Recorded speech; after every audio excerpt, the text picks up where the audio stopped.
त्या बाईने विचारलं, त्या गोकर्ण नावाच्या क्षेत्रावर शिवपुराण ऐकलं? महाराजांनी सांगितलं, काही नाही बेटा, तू शिवपुराण ऐकत राहा, तुझा उद्धार होईल, फक्त ऐक, बस, दुसरं काही नाही. तिच्या मनामध्ये संसाराबद्दल निराशा निर्माण झाली, भगवान शिवाबद्दल आस्था निर्माण झाली. पण शिवपुराण ऐकल्याच्या नंतर पहा तिचं नशीब.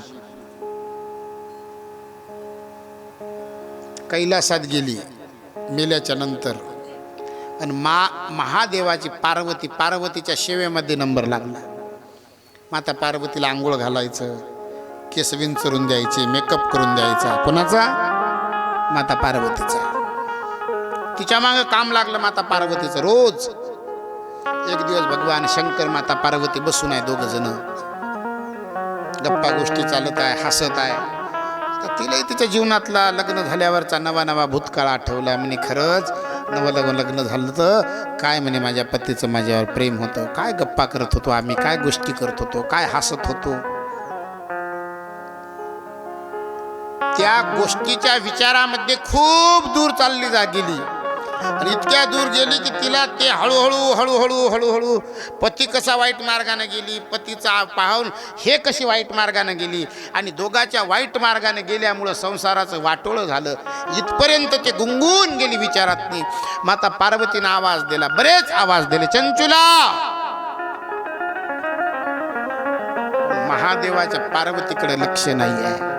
आता पार्वती गेली, शरीराला धक्का लावला. का चंचुला, कुठं गुंगली? चित्त नाही ना, मी तरी ते व्यर्थ. कुठं आहे तुझं चित्त? इथं कामात नाही आहे.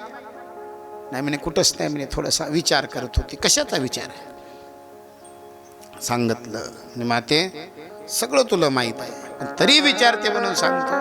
माझा पती बिंदूला आहे, वाम मार्गाने गेला, त्याला पाहून मीही वाम मार्गाने गेली. पण कसं तरी भगवान भोले बाबाची कथा ऐकली, भोले बाबाची महिमा ऐकली, आणि तुमच्या सेवेतनी आली.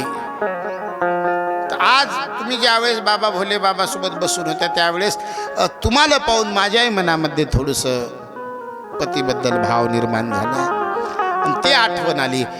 मातेने विचारलं, म्हणजे तुझा पती कुठं गेला? म्हणजे कुठं आहे, कोण्या येवणीत आहे, काय माहीत नाही. महादेवाजवळ गेले, आणि महादेवाला विचारलं, भोले बाबा, या बिंदुल नावाचा ब्राह्मण कुठं आहे? म्हणे, या चंचुलाचा पती कोण्या येवणीत आहे, सांगा.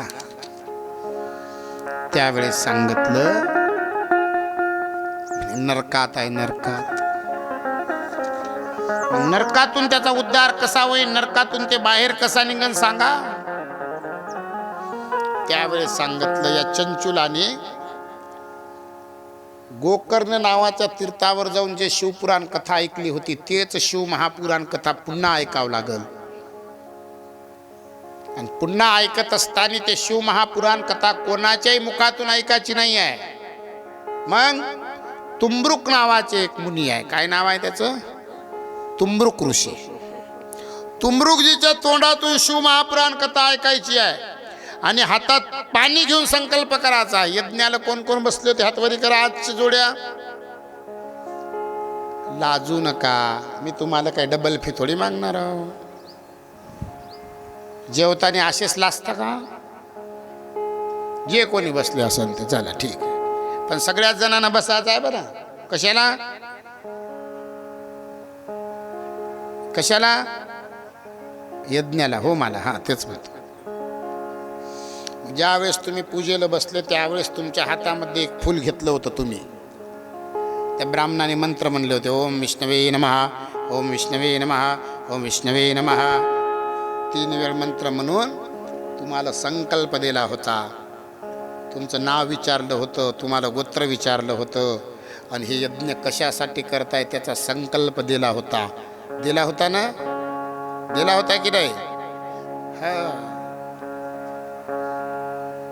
तसंच तू पण संकल्प घे शिव महापुराण कथा करत असताना, की मी कथा कशा करता तर माझ्या पतीच्या उद्धारा करता. बस असा संकल्प घे. तुमरुकजीच्या मुखातून शिव महापुराण कथा श्रवण कर, आणि तुमरुकजीच्या मुखातून जर तुझे शिव महापुराण कथा श्रवण केली तर तुझ्या पतीचा उद्धार होईल, आणि तू आणि तुझा पती दोघही जण कायम स्वरूपी कैलासात वास्तव्याला या. काही हरकत नाही. सांगितलं भोले बाबा 7 दिवसाची कथा ऐकण्यापेक्षा एखाद्या दिवशी होमाला जाऊन बसतो ना म्हणे तिथं जमणार नाही. बाबानं सांगितलं जमते म्हणे होमाला बसले आलं बी, पण ते होमही त्या पद्धतीचा पाहिजे. होमाचे प्रकार आहेत 3. एक आहे पितृयज्ञ, एक आहे देवयज्ञ आणि एक आहे भूतयज्ञ. किती प्रकारचे यज्ञ आहे? 3 प्रकारचे. एक आहे भूतयज्ञ, हे काळ्या पिवळ्या वाईट जे शक्ती असते त्याला प्राप्त करण्याकरता जे केल्या जाते त्याचं नाव आहे भूतयज्ञ. आणि भूतयज्ञ हे रात्री होत असते, दिवसा होत नाही. भूतयज्ञाचा आणि रक्ताचा संबंध असल्यामुळे ते दिवसा नसते, रात्री असते. त्याच्यानंतर पितृयज्ञ, आपल्या कुळातील लोकांच्या उद्धाराकरता जो यज्ञ केला जातो त्याचं नाव आहे पितृयज्ञ. आणि तिसरा जे मुख्य यज्ञ आहे त्याचं नाव आहे देवयज्ञ. नाना प्रकारच्या साधनाच्या सिद्धीकरता प्राप्त केल्या जातो त्याचं नाव आहे देवयज्ञ. आणि या 3ही यज्ञापेक्षा सगळ्याहून मोठा जर कोणता यज्ञ असन, भोजन नाही आहे, यज्ञ है. सगळ्याहून मोठा यज्ञ कोणता? सगळ्याहून मोठा यज्ञ. आणि हे तोंड म्हणजे यज्ञकुंड आहे. तोंड म्हणजे यज्ञकुंड आहे. आणि या तोंडरूपी यज्ञकुंडामध्ये ज्याची ज्याची आहुती टाकू समर्पयामी.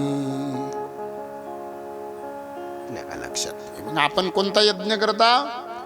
देवयज्ञ करता. आणि त्याही देवयज्ञामध्ये कुठला यज्ञ करता हो? दत्त यज्ञ करता. दत्त यज्ञ. गीता पाठाला कोण कोण असते? हातवरी करा. लाजाचं नाही गडे, मी काही तुम्हाला फाशीला देणार नाही या, संध्याकाळी भाजून खाणार नाही या. मग काय त्याच्यात लाज आलं एवढं? उलट तर तुम्हाला स्वाभिमान जागृत व्हायला पाहिजे की बा मी एवढ्या लोकात गीता पाठाला हात वरी करायला पाहिजे. दणकन माणसाची तरी एकच लाईन आहे, पण बायाच्या आणि पोऱ्याच्या 2 लहान लहान पोऱ्या 2 लाईन आहे. 2 लाईन इथून तिथून. तुम्ही सगळे गीता पाठाला होते जवळजवळ 20 60 संख्येच्या जवळजवळ गीता पाठाला होते. बरोबर आहे की नाही गणेशराव? आता गीतेमधला मी तुम्हाला प्रश्न विचारतो. आता 12 महिने आहे. अधिक मास धरून 13 महिना. श्रावण, भाद्रपद, आश्विन, कार्तिक, मार्गशीर्ष, पौष, माघ, फाल्गुन, ज्येष्ठ, वैशाख, आषाढ. किती झाले? 12. अधिक मास, मलमास 13 मास झाले. आता या 13 मासापैकी भगवद्गीतेमध्ये सगळ्याहून चांगला, उत्तम आणि महत्वाचा मास कोणता सांगितला? कोणता? मार्गशीर्ष मास सांगितला. मग आता कोणता मास चालू आहे? मार्गशीर्ष चालू आहे. बरोबर आहे का? हा ठीक आहे. चला आता याच्यातही 2 आहे एका महिन्यात. एक आहे शुद्ध, एक आहे वद्य. मग शुद्ध पवित्र की वद्य? शुद्ध पवित्र. ठीक आहे. चला आता मार्गशीर्ष मास सगळ्यापेक्षा श्रेष्ठ, उत्तम सांगितला. त्याच्यातनी शुद्ध सांगितलं. आपला सप्ताह मार्गशीर्ष मासातच आहे. शुद्ध तिथीत आहे. सुरुवात शुद्ध तिथीत आहे. मार्गशीर्ष महिना ज्याच्या करता सांगितलेला आहे ते आहे भगवान दत्तात्रय. कोणासाठी सांगितला मार्गशीर्ष महिना? भगवान दत्तात्रयासाठी सांगितला. आणि मार्गशीर्ष महिना हे पूर्ण त्यांचा आहे. म्हणून जिथं जिथं दत्ताचे मंदिर आहे तिथं तिथं महिनाभर त्या ठिकाणी 7 दिवस दत्त जयंतीचा उत्सव असते, परंतु एक महिनाभर त्या ठिकाणी उत्सव चालू असते. त्याच्यामधला हा खूप मोठा पर्वकाळ आहे या मार्गशीर्ष मासातला, सगळ्याहून महत्वाचा. आपल्या सर्वांना हे सुंदर असा योगायोग लागला की आपण मार्गशीर्ष महिन्यातच सप्ताह आला, दत्त जयंतीचा सप्ताह आला आणि दत्त याग आहे. त्याच्यामुळं महाराज म्हणाले ऐसा लाभ चुकला तुका म्हणे वाया गेला. कैसा लाभ? हे जे पर्व काळ आहे, या पर्व काळाबद्दल महाराज लिहित असताना तुकोबाराय म्हणाले साधला हा पर्व काळ, साधला पर्व काळ, साधना पर्व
लाविले भस्म कपाळा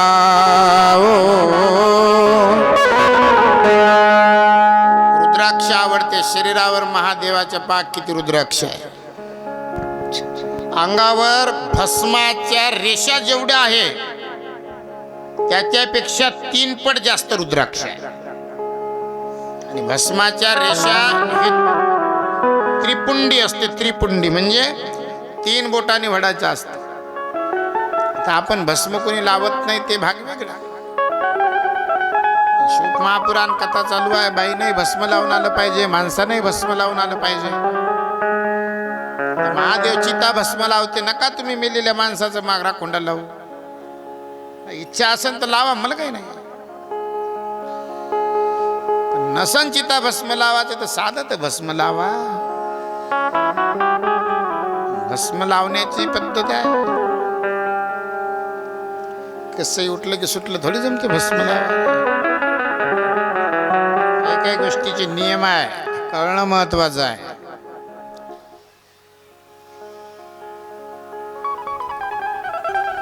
आंघोळ केली नाही केली थोबाड धुतलं पावडर पोतरलं अष्टगंधन बुका लावला की निघले मैदानात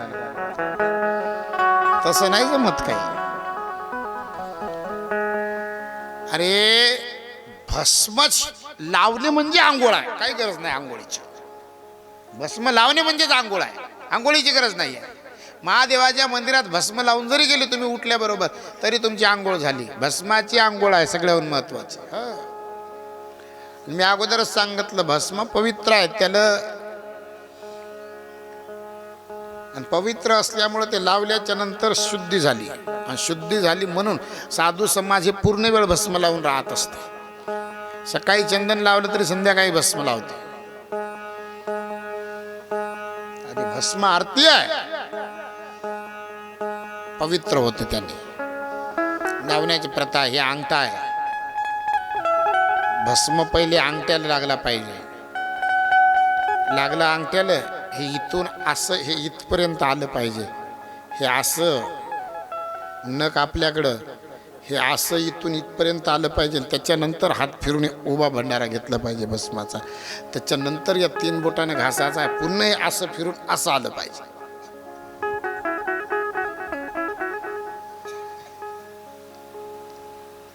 कळलं का आणि महादेवाला जरी भस्म लावायचं असेल तरी असंच नसन मग त्रिपुंड होडाचा तर मग थोडीशी चिमूट घ्यायची आणि वरी टाकून द्यायची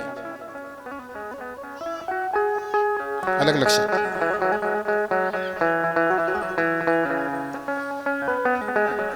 बिंदुल नावाचा ब्राह्मण आहे आता ब्राह्मण असूनही कर्म चुकली यावर मग फेरा पुढे कोणी असू द्या ब्राह्मण असून नाही तर क्षत्रिय असो वैश्य असो नाही तर शूद्र असो कोणी असू द्या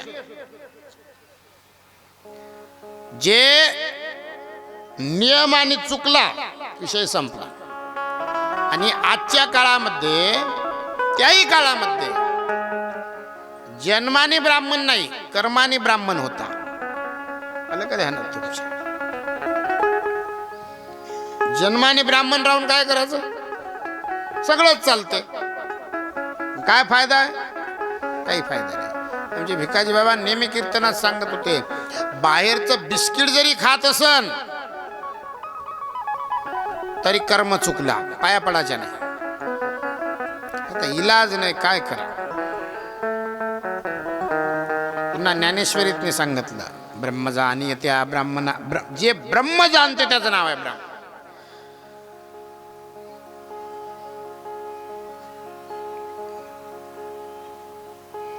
काय चुकी झाली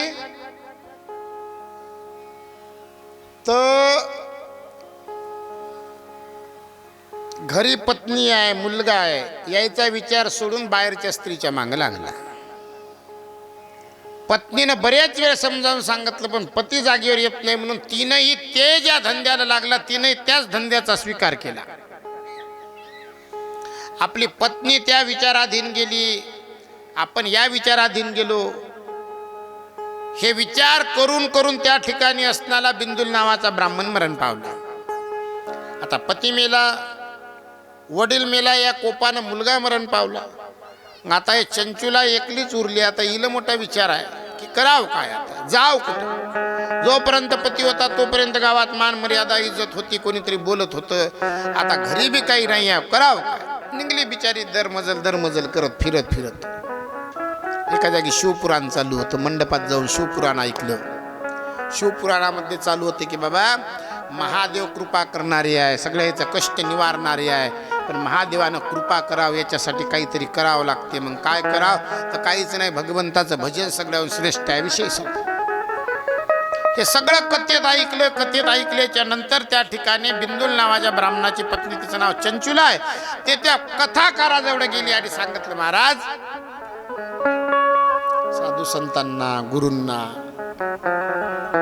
काय विचारलं पाहिजे, आत्मकल्याणाचा मार्ग विचारला पाहिजे.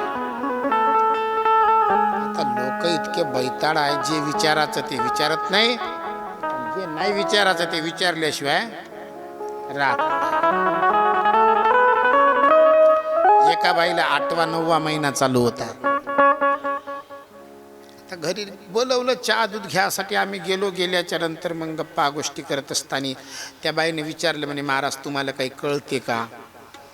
मी म्हणलं मला कळलं असतं तर महाराजच झालो नसतो, कळलं नाही म्हणूनच झालो. पण आता मागही रिवर्स गिअर घेता येत नाही का.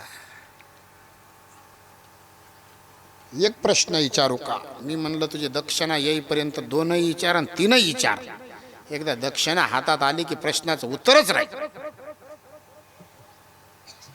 काहीच नाही म्हणे, पोटात इकडून तिकडून तिकडून इकडं कालवा कालवी होत आहे म्हणे, काय करू सांगा, काय असं सांगा. डॉक्टर जवळ जाऊन फोटो बिटो काढा, सोनोग्राफी करा. ते काय डॉक्टरलाही कळा लागलं नाही. आता काय करा बाबा, मला डॉक्टरला कळा लागलं नाही तर आपण काय सांगावं. एक तर्कज्ञान असते, तर्कज्ञान. टी व्ही चालू होती, टी व्ही मध्ये क्रिकेट चालू होती. घरात एकलीच बाई होती आम्ही जायच्या अगोदर. मी टी व्हीकडे पाहून विचार केला, आपण येण्याच्या अगोदर एकलीच बाई घरात होती, मग टी व्ही चालू आहे, क्रिकेट चालू आहे, त्या अर्थी या बाईला क्रिकेट आवडते. म्हणून सहज म्हणलं, मावशी तुम्हाला टी व्ही पाहायला खूप आवडते. हो म्हणे महाराज. कसं काय ओळखलं. मनातले म्हणा टी व्ही चालू आहे, काहून नाही ओळखणार. पुन्हा तिला तिच्या दुसऱ्या प्रश्नाचं उत्तर दिलं, टी व्ही तर आवडतेच आवडते, पण टी व्हीतनी क्रिकेट आवडते. बाप रे म्हणे महाराज, जमली आपली वाढली दक्षिणा. क्रिकेट आवडते म्हणे. मग मी म्हणलं जमलं गडे भजन. 2 तर बॉल वाईट गेले नाही. आता 3रा बॉल होता, आखरी बॉल आणि आखरी रन होता. ते जर हुकला तर आउट होता, पण आउट तर व्हायचं नाही. काय म्हणलं, जसं तो क्रिकेट मध्ये पाहतं ना, पोटातही त्या क्रिकेट चालू आहे. पोटात 2 जण आहे म्हणलं, एक करते बॅटिंग आणि एक करते बॉलिंग, इकडून तिकडून तिकडून इकडं. बरोबर ओळखलं म्हणे डॉक्टर नाही म्हणले, म्हणे 2 लेकरं आहे. मला जमलं.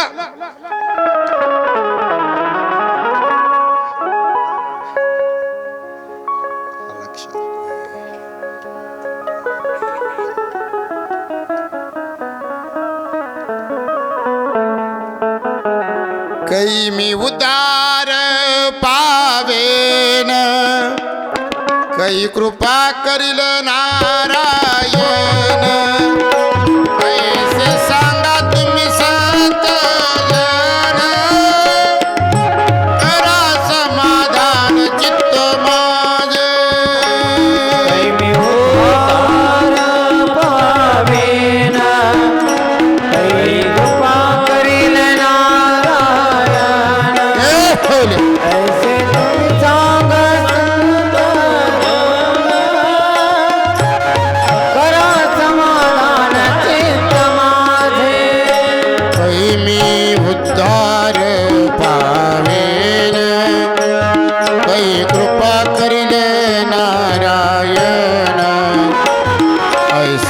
सांगा तुम्ही संत जन, करा समाधान चित्त माझे. कैमी उद्धार पावेना, कै कृपा करेना नारायण. तुम्ही सांगा संत जन, करा समाधान चित्त माझे. कैमी उद्धार पावेना, कै कृपा करील नारायण. तुम्ही सांगत जन, करा समाधान चित्त माझे. उद्धार पावे न काही कृपा करील नारायण. ऐसे सांगा तुम्ही संत जन, करा समाधान चित्त माझे. काही खंड येईल जन्म. देवाची कृपा कधी होईल, देव कधी भेटल, हे विचाराचं सोडून दिलं. तुमच्या इकडं मटका चालत नाही तेवढं तरी बरं आहे. खट चालते का मटका? आमच्या विदर्भात खूप चालते. ते चालू होते त्या लोकांचं गणित. महाराज ओ बाबा किती वाजता निघले मावरून? बाबांना सांगायचं 2 वाजता निघले. इथं किती वाजता पोहोचले? 5 वाजता. झाला बजेट 2 आणि 5. मग लावाचा खट 2चा आणि 5चा. आला तर ठीक आहे, नाही तर गेला तर मग मेला लेकाचा बाबा. काही भोसडीचा सुद्धा नाही आहे.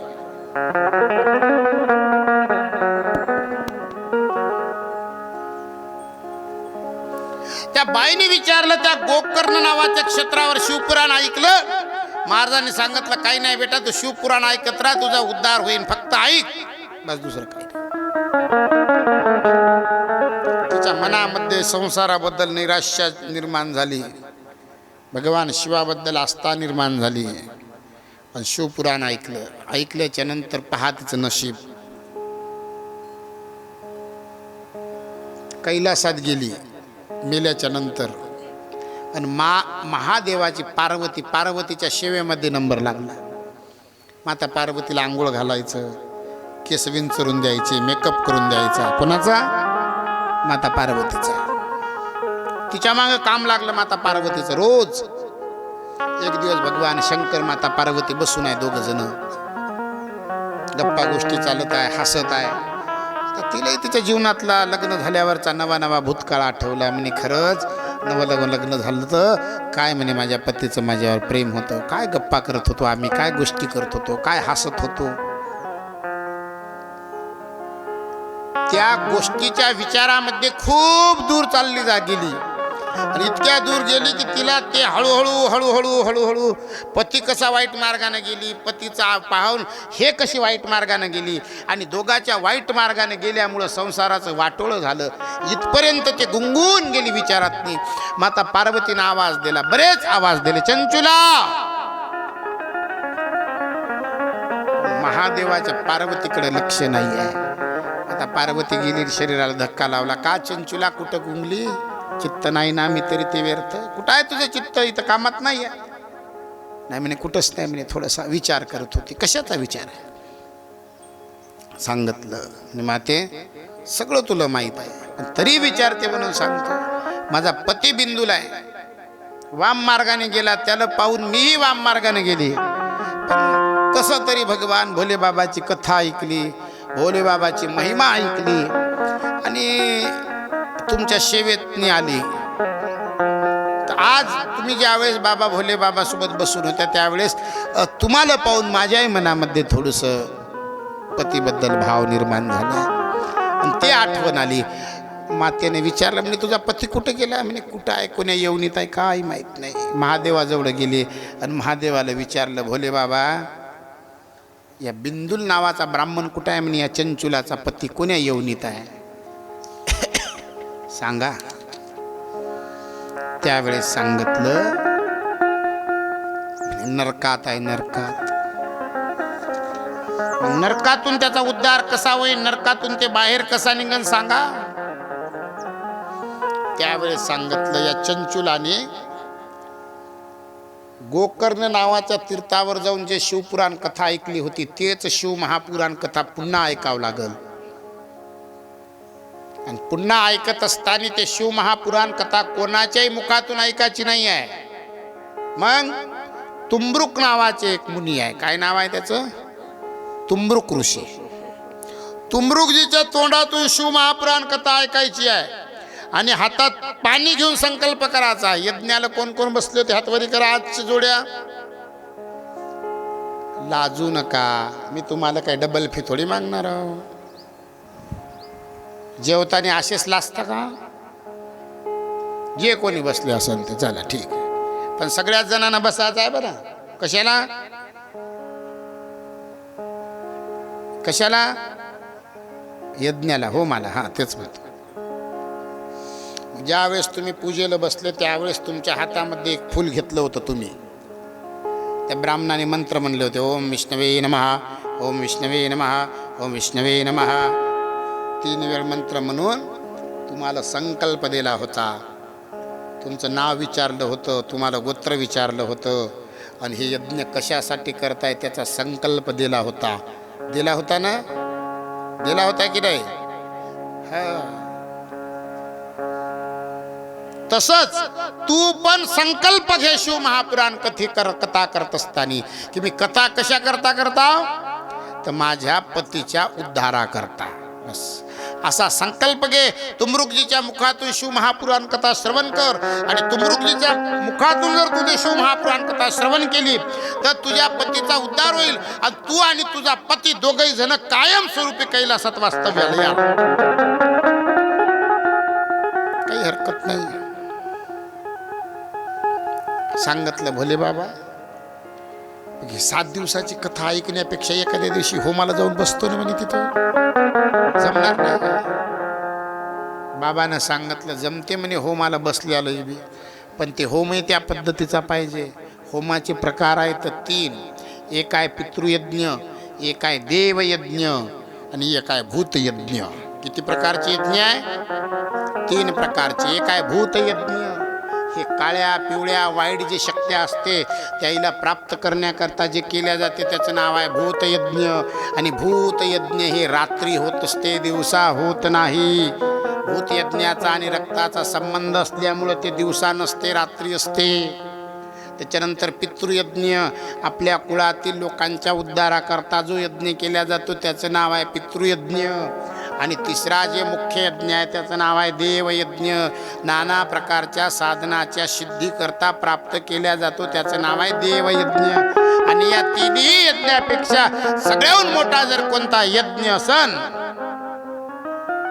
भोजन नाही आहे, यज्ञ है. सगळ्याहून मोठा यज्ञ कोणता?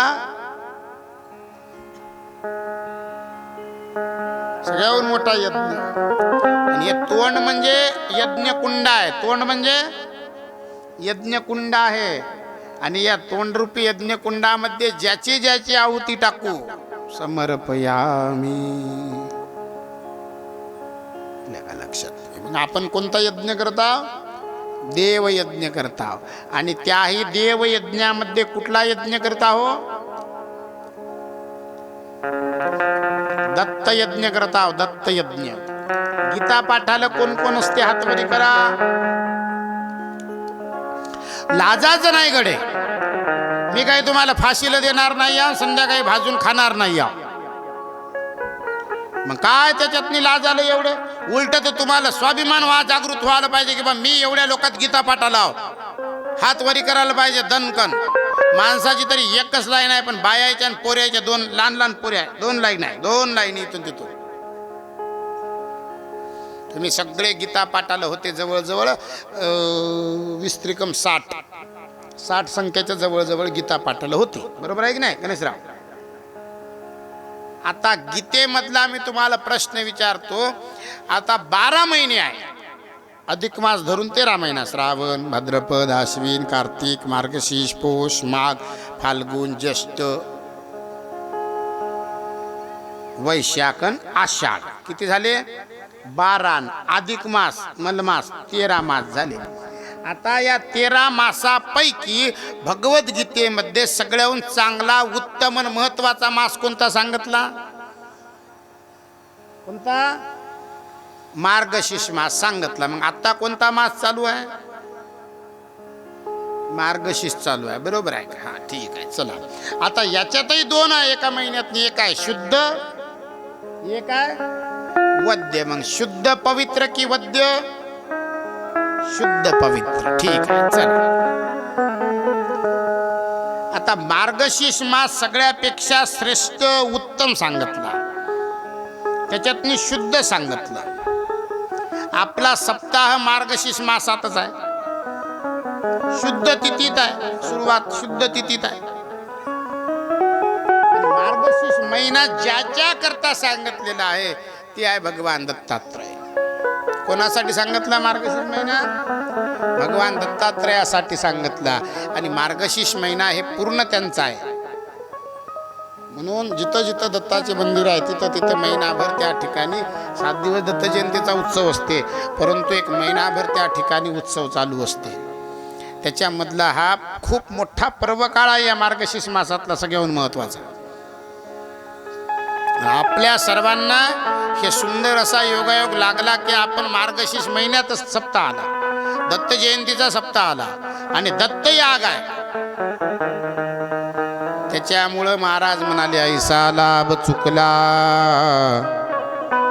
तुका म्हणे वाया गेला. कैसा लाभ? हे जे पर्व काळ आहे, या पर्व काळाबद्दल महाराज लिहित असताना तुकोबाराय म्हणाले, साधला हा पर्व काळ, साधला पर्व काळ, साधना पर्व काळ, साधना पर्व काळ,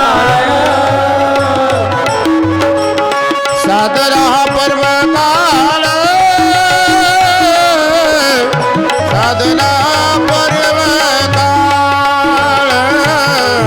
साधना पर्व काळ, साधना पर्व काळ. गेलांतरीचा मळ,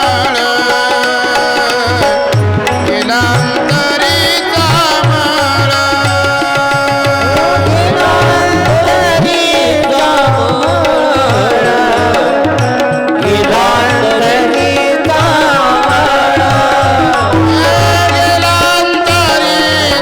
मळ, गेलांतरीचा मळ,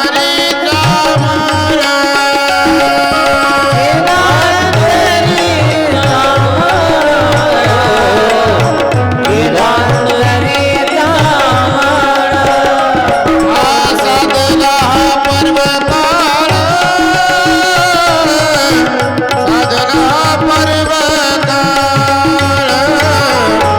साधला पर्व काळ,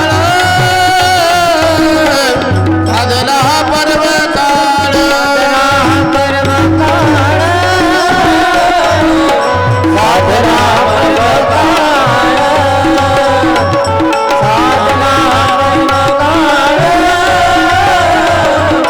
साधला पर्व काळ.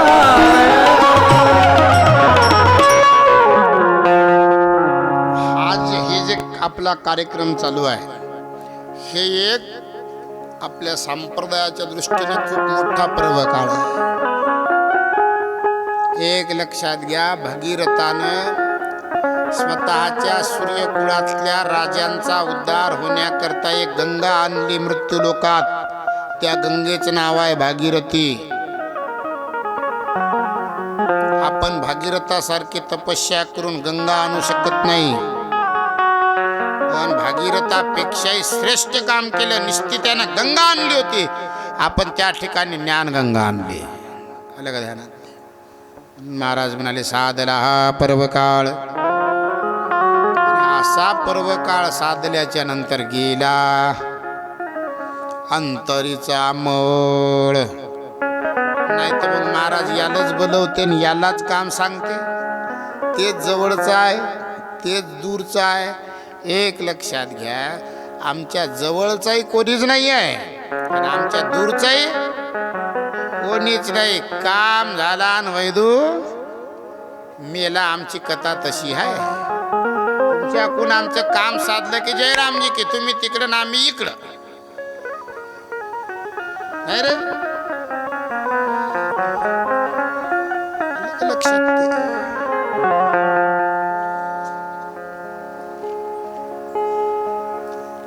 मी तर सगळ्याचा असल्यामुळं सगळे माझेच आहे.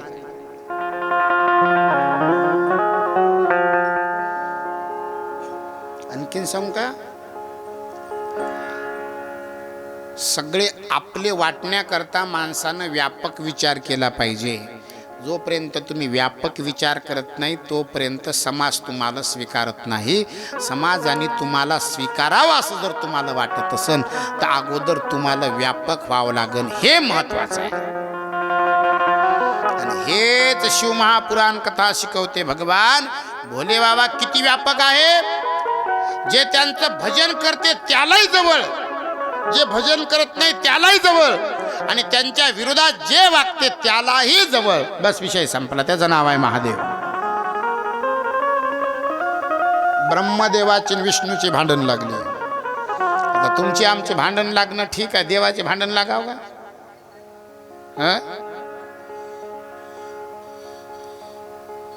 बरं भांडण आहे कोणाची? तर उत्पत्ती करणाऱ्याची सांभाळ करणाऱ्याची, दोघाची. एक दिवस क्षीरसागरावर विष्णू भगवान मस्तपैकी झोपून आहे. ब्रह्मदेव आले आवाज दिला, ए विष्णू. विष्णू म्हणे बाबा आज काय झालं कडे या बुवाला एवढा काऊन गरम झाला?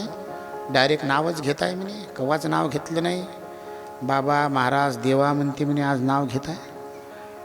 विष्णू भगवंताला वाटलं म्हणे आज काहीतरी बिघडलं असतं यंत्रतंत्र. हळूनच त्याने घेतलं. या म्हणे ब्रह्मदेवा बसा. ए ब्रह्मदेवा म्हणायचं नाही, नाव घ्यायचं नाही. मोठ्या माणसाचं नाव घेते का? नाही. मग मी तुझ्यापेक्षा मोठा. अरे म्हणे मी जर जन्मालाच नाही घातलं तर तू कोणाला सांभाळशील? त्याच्यामुळं मोठा कोण आहे? मी मोठा. बरं काही हरकत नाही, ठीक आहे. तुम्ही जन्माला घालतात म्हणून तुम्ही मोठे आहे ना. मी जर सांभाळणारच नसतो तर तुमच्या जन्माला घालण्याची किंमत होती ती का? मग तुम्ही जन्माला घालत आहे याच्या अर्थी किंमत तुमची जेवढी आहे तेवढीच माझी असायला पाहिजे का? तर मी सांभाळतो. उरला प्रश्न म्हणे तुम्ही मला मोठं म्हणायचं मी तुम्हाला मोठं म्हणायचं. तर मी तुम्हाला मोठं म्हणत नाही, तुम्ही मला मोठं म्हणू नका. आपण सारखेच आहो. बस विषय संपवा. ब्रह्मदेव मांगारच घ्यायला तयार नाही. काही काही लोकांना की नाही जसं जसं लोक समजवते तसा तसा जोर येत असते. पान आहे तर तुम्ही एखाद्या घरी एखादं मरू द्या आणि मेलेल्या घरी तुम्ही जा समजावा, जाऊ द्या रामराव. आता काय पिकलं पान होतं गेलं असं तसं म्हणलं की रामराव आणखीन जोर जोरानं लढते. मी एका जागी प्रयोगच करून पाहिला. ते रडणाऱ्या माणसाला रडू नको म्हणलंच नाही. मी म्हणलं आवाज कमी झाला, वाढव जरासा, जरा होऊ दे मोठ्यानं भोंगाडा. काही नाही आपापच रडणं बंद झालं. म्हणे महाराज तुम्ही असे काहून म्हणा लागले हो. माणसानं समजवलं की समजलं पाहिजे. भांडण लागली की तेच बोंब आहे. दोघा जणांना इकडच्याला भडावून दोघां ते म्हणते नाही रे सोड सोड. सोडल्याच्या नंतर काहीच करत नाही. काय करते जाऊ द्या म्हणते. आता तुमचा मान ठेवाच लागते. आता काय मान ठेवतं तुला माहित आहे. त्याच्या जवळ गेले की 2 रट्टे खावं लागते फक्त. ब्रह्मदेव समजावून सांग, विष्णू समजावून सांगते, ऐकतच नाही. चांगलीच लागली दोघा जणांची धडगड धडगड. दोघही जण गेले महादेवाजवळ. सुन महादेवा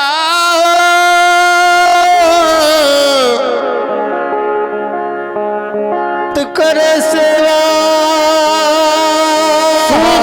महादेवा शंभूच्या नावानं हर बोला हर हर. मेरे भोले से भोले बाबा, मेरे भोले से भोले बाबा, मेरे भोले से भोले बाबा, भोले बाबा, मेरे भोले से भोले बाबा, मेरे भोले से भोले बाबा, भोले बाबा, मेरे भोले से भोले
जटा गंगाधारी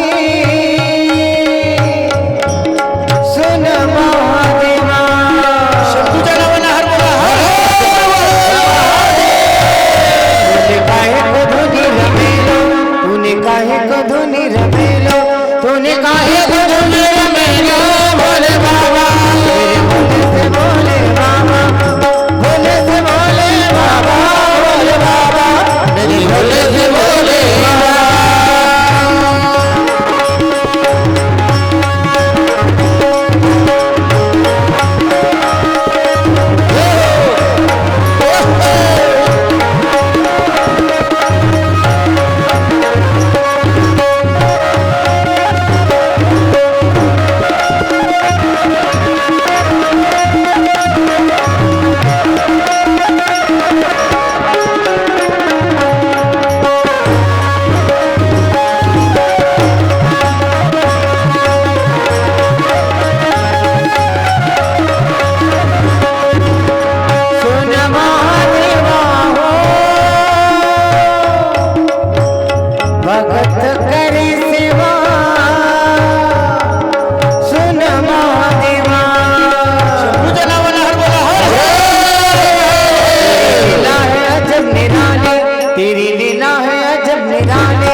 बाबाच्या दरबारात कैलासात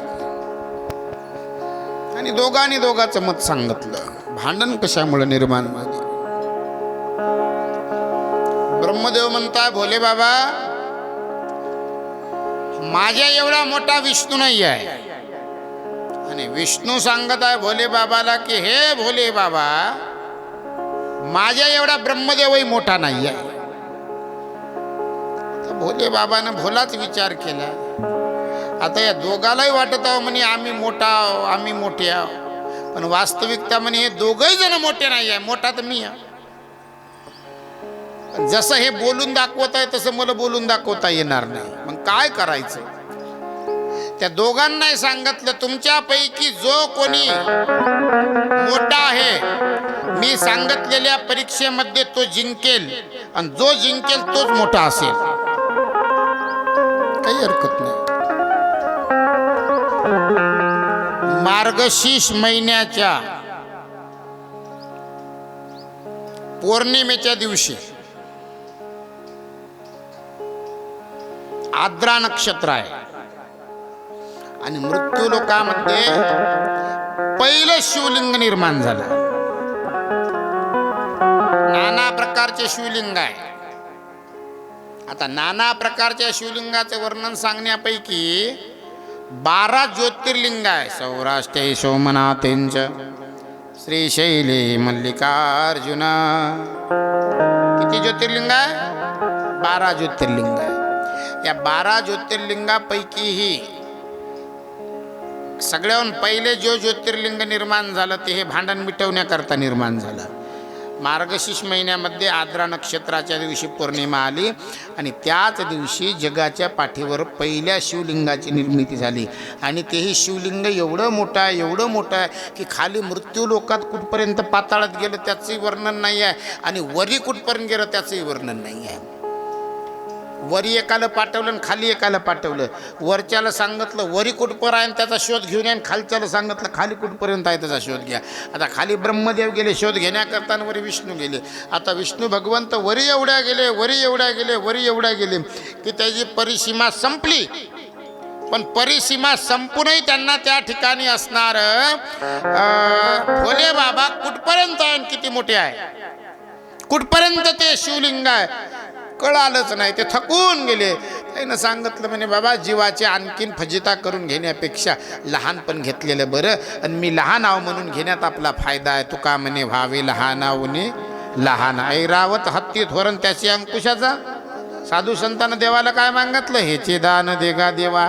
कोणतं दान? तर लहानपण देगा देवा. दुसरं काहीच नाही पाहिजे का? तर मोठेपण अंगावर घेतलं की जया अंगी मोठेपण तया यातना कठीण. सासू म्हणल्यावर मोठेपण वय, सून म्हणलं तर लहानपण. आता मोठेपण घेतल्याच्या नंतर मग किती फजित आहे. सुनेला काम सांगतच राहावं लागते.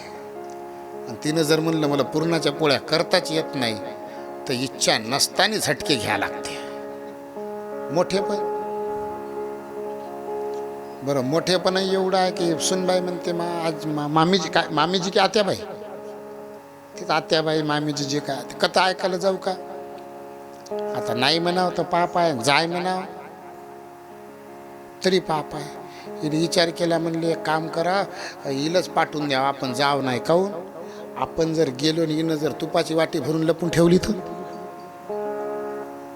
जयांगी मोठेपण.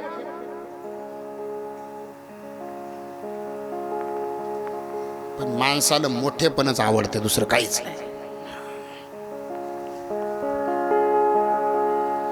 विष्णू भगवंतानं हार मानली, महादेवाजवळ आले आणि पाया पडून सांगितलं, देवा मला माफ करा, मीच लहान आहो म्हणे सगळ्यापेक्षा. वरी तुम्ही कुठपर्यंत गेले याचा काहीच अंदाज नाही, मी थकलो, तुमच्या पायावर आलो म्हणे, मला माफ करा. आता ब्रह्मदेवाला कळालं की विष्णूनं हार मानली, थकला आणि खाली आला, देवाजवळ येऊन बसला. ब्रह्मदेवाची कॉलर टाईट झाली बाबा. आणि आता महादेवाला जाऊन सांगायचं, देवा खाली तुम्ही कुठपर्यंत आहे, मी याचा शोध लावून आलो. पण आता त्याला पुरावा काहीतरी द्या लागेल. खाली गेलो होतो याचा शोध लावला, याचा पुरावा लागेल ना. पुराव्याशिवाय एकच जमत. मग पुरावा काय द्या? तर तेवढ्यातली केतकी नावाचं झाड भेटलं रस्त्यात. कोणतं झाड? केतकी. शास्त्रामध्ये त्याचं नाव केतकी आहे, पण त्याला आपण चाफा म्हणतो. चाफा, चाफा म्हणजे चंपा, चाफा, केतकी एकच नाव आहे. त्याला विचारलं त्या झाडाला, म्हणे भाऊ झाडाचा राजा तुला व्हायचं का? हो ना, पण एक गोष्ट करावं लागेल. काय? थोडंसं खोटं बोलावं लागेल. काही हरकत नाही म्हणे, राजाचं पद भेटा लागल्यावर थोडं काऊन रटावून खोटं बोलू, त्याच्यात काय? काहीच नाही, एवढंच म्हणायचं म्हणे. कोणा जर विचारलं तर ब्रह्मदेव खाली गेले होते बुडापर्यंत आणि आम्ही दोघं सोबतच होतो. काही हरकत नाही, जमते म्हणे. गेले भोले बाबाकडे, सांगितलं, भोले बाबा पहा म्हणे, मी तुम्हाला म्हणलं होतं ना मीच मोठा. आणि मोठ्या माणसाला मोठाव हे सिद्ध करायची गरजच नाही. लहान माणूस आपापच तुमच्या पायावर येऊन पडला. जाऊन आले म्हणे तुम्ही वरी? हो जाऊन आलो. खाली जाऊन आले? हो खाली जाऊन आलो. हे बुवा तर वरी गेला नाही, थकला, वापस आला. तुम्ही बुडापर्यंत गेलतो? बुडापर्यंत जाऊन आलो. पुरावा विचारून घ्या या केतकीला. महादेवाला राग आला आणि हातातला त्रिशूळ फेकला, मुंडकच उडवलं ब्रह्मदेवाचं. ब्रह्मदेवाला 5 मुंडके होते. किती? 5 मुंडके होते ब्रह्मदेवाला. महादेवानं 1 मुंडकं उडवलं, वीरभद्रानं 1 मुंडकं उडवलं.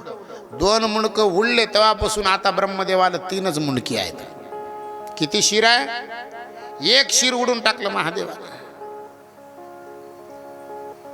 सांगितलं म्हणे, देवाचे देव ब्रह्मदेव होय, उत्पत्ती करता. तुम्ही जर लबाड खोटे बोलसाल तर लोक कसे काय म्हणजे तुमच्यापासून जन्माला येणारे लोकही खोटेच बोलतील ना. तुम्ही मोठे तर तुम्ही मोठे, पण खोटं तरी कशाला बोलता? जा म्हणे, महादेवाने सांगितलं, माझा श्राप आहे तुम्हाला की तुमचं मंदिर मृत्यूलोकात कुठंच होणार नाही. महादेवानं श्राप देण्याच्या अगोदर ब्रह्मदेवाचं या जगाच्या पाठीवर एकच मंदिर आहे, ते म्हणजे राजस्थानमध्ये पुष्करला.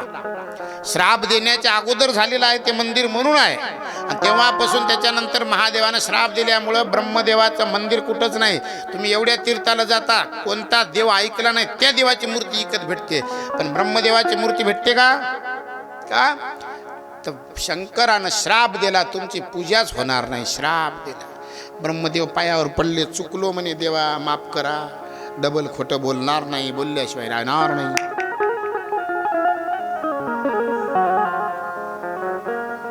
महादेवाला दया आली. मी अगोदरच सांगितलं, सगळ्यापेक्षा दयाळू, सगळ्यापेक्षा मयाळू कोणी जर असेल तर कोण आहे? महादेव आहे. शिव भोळा. कोण भोळा चक्रवर्ती? शिव कसा? भोळा. मेरे भोले से भोले बाबा. कसे आहे महादेव?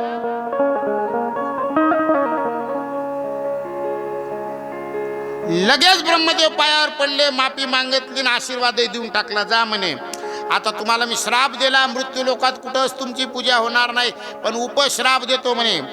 पूजा होणार नाही, परंतु तुमच्याशिवाय यज्ञही होणार नाही. म्हणून आपल्या इथं जे यज्ञ चालू आहे, कोणता यज्ञ असो, देवयज्ञ, त्या यज्ञामध्ये ओम गणगणपतये नम म्हणल्याच्या नंतर ओम ब्रह्मण्य नम म्हणल्या जाते. काय म्हणल्या जाते? ओम ब्रह्मण्ये नमः. फक्त यज्ञामध्ये त्याचा मंत्र आहे. कोणाचा? ब्रह्मदेवाचा. परंतु ब्रह्मदेवाची पूजा नाही. आता पहा, तिथं पूजा मांडून आहे त्या चौरंगावर.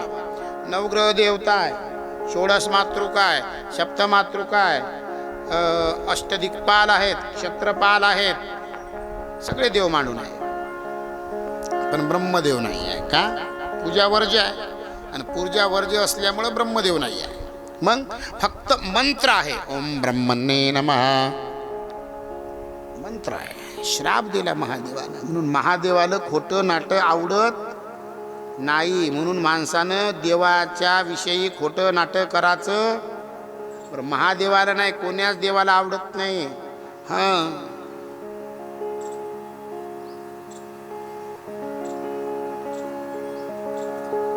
जानवे तुटले, पंचांग फाटले. भगवान कृष्ण परमात्म्याजवळ खोटं सून घेऊन गेला होता महाबळ भट. परिणाम रट्टे खाल्ले की नाही? खोटं नाटं जमत नाही. नाथबाबा म्हणाले, लटकेनं बोलू आम्ही, वर्तमान खोटे. मग नंबर आला केतकीचा. होय ग केतकी, तू पुरावा आहे नाही? खोटी बोलतो तू बी ब्रह्मदेवासोबत. जा म्हणे, माझा तुला श्राप आहे, तुझं फुल पूजेमध्ये कोण्याच जमणार नाही. श्राप देऊन टाकला. हे बाई लढा लागली, दड दड दड दड दड. महादेवा काय सांगू मी तुम्हाला, आता मला लोभ दिला म्हणे, यांनी प्रलोभन दिलं मला ब्रह्मदेवानी, मी तुला झाडाचा राजा करीन. आता माझ्याही मनामध्ये इच्छा निर्माण झाली म्हणे, मी झाडाचा राजा होतो म्हणून. मग थोडीशी खोटं बोल. आता जेव्हा ब्रह्मदेवासारखा माणूस खोटा बोलतोय, मग माझी काय कथा? जसा ब्रह्मदेवाला आशीर्वाद दिला तसाही मला आशीर्वाद काहीतरी द्या. मग त्यावेळेस सांगितलं, म्हणे माझ्या पूजेत सोडून बाकीच्या देवतांच्या पूजेत तू चालशील, पण माझ्या पूजेत चालणार नाही. उपश्राप दिला. म्हणून महादेवाच्या पूजेमध्ये केतकीचं फूल जमत नाही.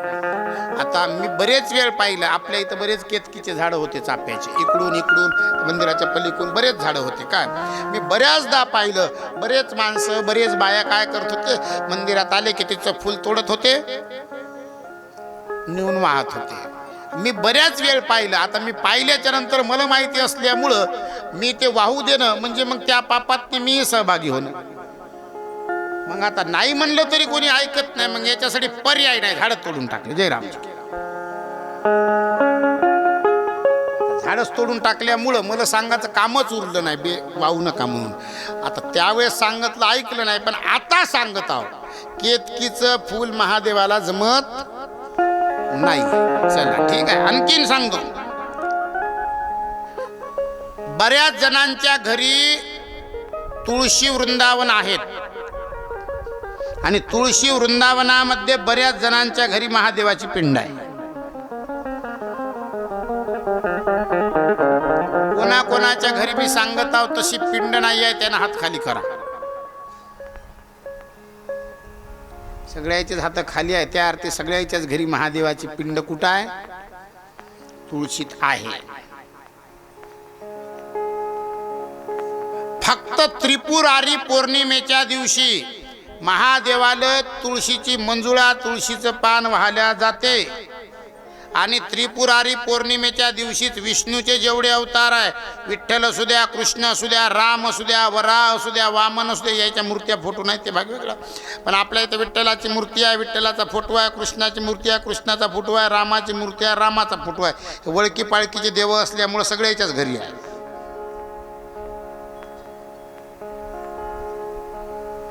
फक्त आणि फक्त त्रिपुरारी पौर्णिमेच्या दिवशी तुम्ही कृष्णाच्या मूर्तीवर बेलाचं पान वाहू शकता, रामाच्या मूर्तीवर बेलाचं पान वाहू शकता, पांडुरंगाच्या मूर्तीवर बेलाचं पान वाहू शकता. कधी?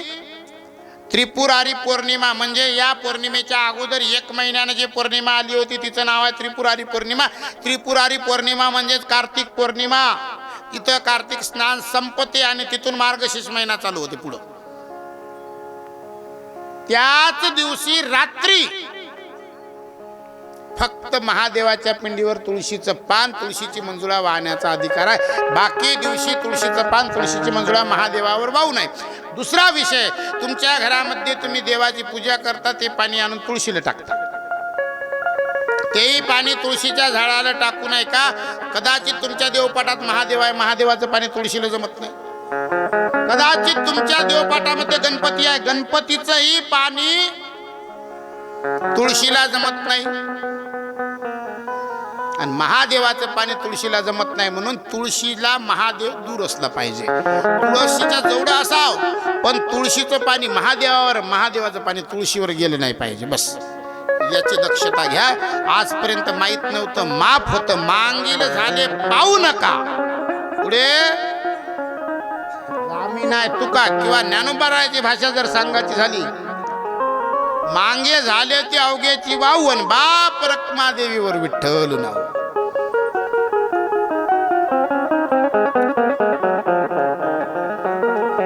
चाप्याच्या झाडाला सांगितलं तू माझ्या पूजेत नाही चालणार, तेव्हापासून चाप्याचं झाड महादेवाच्या पूजेतून बाद आहे. सगळ्याहून जास्त जर महादेवाला काय आवडत असेल तर ती आहे बेल.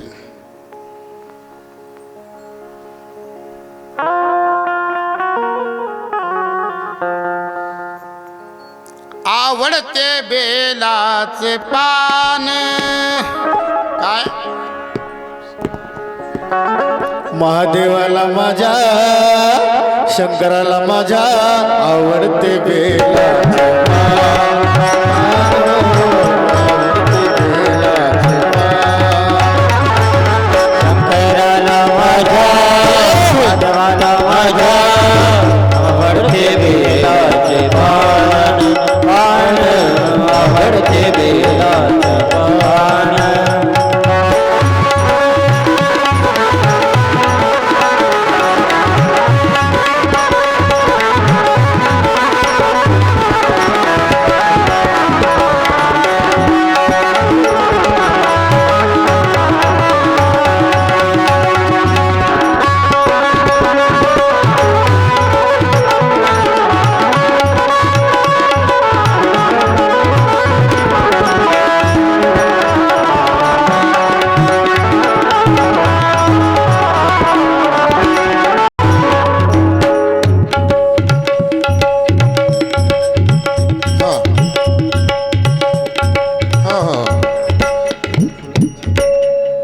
महादेवाला बेलाचं पान आवड. तुला बेलाची, बेलाची आवड आहे, पण किती पानाचा बेल वाहल्यानं काय प्राप्त होते आता तुम्हाला सर्वांना माहित आहे. 3 पानाचा बेल आहे आणि पोळ्याच्या महिन्यात कधीतरी एखाद्याला आढळते किती पानाचा? 4-5 पानाचा. बरोबर आहे. 1 पानापासून ते 27 पानापर्यंत बेल आहे. किती पानापासून? 1 पानापासून 27 पानापर्यंत. जसं आपण 5 पानाचा बेल आहे ना, तसे 27 पानापर्यंत बेल आहे. पण आपल्याला ते भेटत नाही. फक्त आपल्याला मोठ्या मुश्किलनं 3 पानाचा बेल भेटते. पण 3 पानाचाही बेल भेटते तर कसा भेटते? कुठं? टोकरला.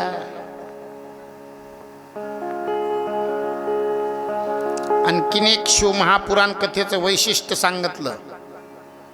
महादेवाच्या पिंडीवर बेलाच्या झाडाचे खाली पडलेले जे कवळे कवळे पानं आहेत तेच पानं वाहले पाहिजे.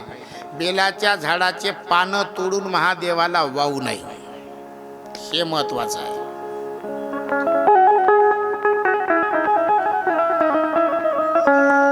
श्रावण महिन्यामध्ये त्या बेलाच्या झाडाला वंडकं बोकडं करून टाकतात लोक. जसे काय खूपच धावधाव धावधाव धावधाव पाणी टाका लागले बिचारे. हे बाबा, एक सांगतो मी तुम्हाला, ध्यानात घ्या.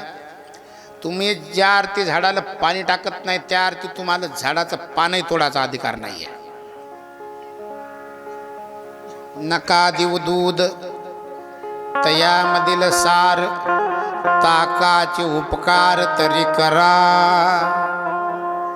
ज्या आरती देत नाही त्या आरती घ्यायचाही अधिकार नाही. एक आमचे गुरुबंधू आहे, गुजरात मध्ये राहतात. आश्रम आहे त्यांचा, 40 एकराचा आश्रम आहे. आणि त्या 40 एकरामध्ये दुसरे कोणते झाड नाही, फक्त आणि फक्त बेलाचे झाड आहे 40 एकर. मी सहज विचारलं त्यांना, मैं बोला गुरु भाऊ, आप ये 40 एकड़ में जो बेलपत्र के वृक्ष लगाए हो, आमदनी क्या है, फायदा काय आहे? त्यांनी एका शब्दात उत्तर दिलं, ये जीवन देने के बाद में भोले बाबा उसका भजन हमारे मुंह से कर रहा है, वही हमारी आमदनी आहे. वाह, देवानं जन्माला घातलं आणि ओम नमः शिवाय मंत्र तोंडातून निघा लागला, याच्यापेक्षा मोठी आमदनी, मोठा फायदा कोणताच नाही. त्याच्याकरता 40 एकर लावलं. आणि सकाळी उठला 5 वाजता बुवा की सगळ्या त्या बेलाच्या झाडाच्या त्या शेतात फिरते आणि खाली पडलेले कवळे कवळे कवळे कवळे बेलाचे पानं आणते, महादेवाला वाहते. झाडाचं पान तोडतही नाही, कोणाला तोडूही देत नाही. एक पानापासून तर 27 पानापर्यंत त्याच्या त्या बेलाच्या वाडीमध्ये बेलाचे झाड आहे. लक्षात. शिवपुराणामध्ये वर्णन आलं, त्रिगुणम त्रिगुणाकार त्रिनेत्रम जत्रयायुधम त्रिजन्म पाप संवारम बिल्वपत्र शिवार्पणम. रजोगुण, तमोगुण आणि सत्वगुण या 3 गुण नाहीसे होण्याकरता 3 पानाचं बेल वाहलं पाहिजे. आता 3 पानाच्या बेल्यावर कोणत्या कोणत्या देवतेचा वास आहे? आता हे पहा, हे बेल आहे ना, याच्यावर नाही का हे पहा, हे लागलेलं आहे, म्हणजे आता हे खराब झालं पान, समजा कुठला तरी रोग आला याच्यावर. तर अशा प्रकारचं पान कधीच महादेवाला, कधीच देवाला वाहायचं नाही. किडकं जरी फूल असेल तरी किडकंही फूल देवाला वाहायचं नाही. काय आपल्याला खायला आवडते का खराब?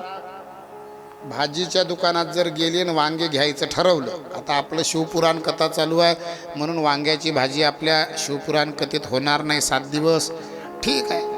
पण तरीही एखादी वेळ जर आपण सांगितलं आणि एखाद्याने भाजी केली, करायची नाही आहे बरं, हो.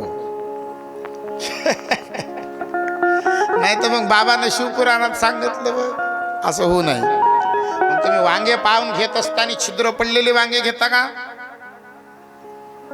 अरे येडीव, तुम्हाला का माहित आहे, छिद्र पडलेले वांगे चांगले लागते तो, कारण त्याच्यात आळ्या असते ना. छिद्र पडलेले वांगे घेता का? मग जसे तुम्हाला छिद्र पडलेले वांगे जमत नाही, तसं असे छिद्र मिद्र पडलेले येडे वाकडे खराब झालेले पानही देवाला आवडत. हॉटेलमध्ये गेल्याच्या नंतर ताजा ताजा आलूबोंडा मागता, ताजा ताजा समोसा मागता, ताजे ताजे गरम भजे मागता, काहून शिळे जमत नाही का? आता चव तेच आहे, बनवले त्याच बेसन पिठाचे, पण ते नाही जमत. का नाही जमत? ते शिळे झाले, खराब आहे. जसं आपल्याला ताजं पाहिजे तसं देवालाही ताजं पाहिजे.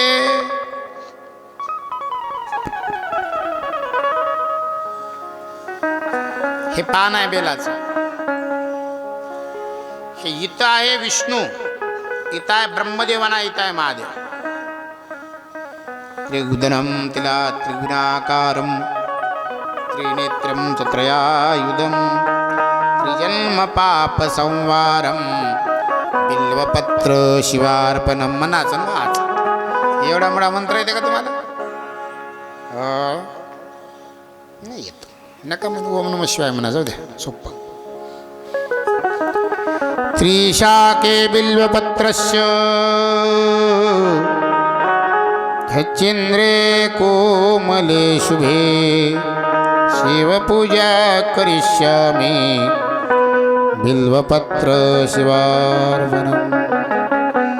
अखंड बिल्वपत्रेण पूजिते नंदिकेश्वरे शुद्धदते सर्वपापेभ्यो बिल्वपत्र शिवार्पणम्. महादेवालाच नाही तर नंदीलाही बेलाचं पान वाहलं पाहिजे. महादेवाला एखादी वेळ बेलाचं पान वाहलं तर पुण्य 100% होते, संशय नाही. पण एखादी वेळ संशय जर निर्माण येत असन तर त्या ठिकाणी शिवमहापुराण कथा सांगते, बाबा नंदीवर बेल वाहा, कारण तर पियेशिवाय जमत नाही. कोणाशिवाय? आणि महादेवाचा पिये कोण आहे? पूजिते नंदिकेश्वर, नंदी महादेवाचा पिया. म्हणून महादेवाची पिंड जेवढी मोठी आहे त्याच्यापेक्षा मोठा नंदी पाहिजे. का? नंदीला पिंड दिसली पाहिजे आणि नंदीचे कान मोठे असले पाहिजे, जेणेकरून आपण काय त्याच्या कानात सांगितलं त्यानं महादेवाच्या मनात सांगा. डायरेक्ट महादेव तुमचं कोणाचं ऐकत नाही, काही मतलब नाही. निस्ता साधा तहसीलदाराजवळून एक सही मारून आणायची असेल तर तहसीलदाराला पटवासाठी बाबूला 500 द्यावं लागते की नाही? आमदाराकडे जायचं असेल तर पहिले पियेला पटवा लागते. एवढं सोपं आहे का? शालग्राम शिलामेका विप्राणां जात्वर्पयेत् सोमयज्ञ महायज्ञ बिल्वपत्र शिवार्पणम्. दंतिकोटी सहस्राणि वाजपेयी शतानि च कोटिकन्या महादानं बिल्वपत्र शिवार्पणम्. हे महत्वाचा श्लोक आहे. महादेवाला एक जर बेलाचं पान वाहलं तर किती?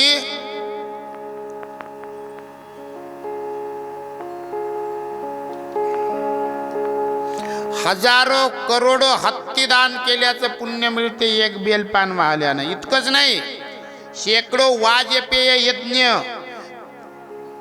केल्याचं पुण्य मिळते. त्याच्याही पुढे जाऊन सांगितलं, कोटी कन्याचे लग्न केल्याच्या नंतर जे पुण्य प्राप्त होते ते पुण्य महादेवाच्या पिंडीवर एक बेल वाहल्यानं प्राप्त होते. पण तोडाचा अधिकार नाही आहे. सगळे झाडं बोडके करून टाकता तुम्ही लोक. श्रावण महिन्यात बेलात झाड बोडक करण्यात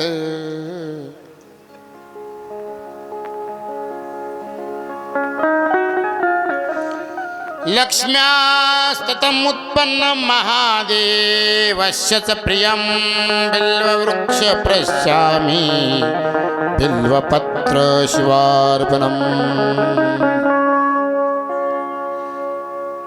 विष्णूला जेवढी लक्ष्मी आवडते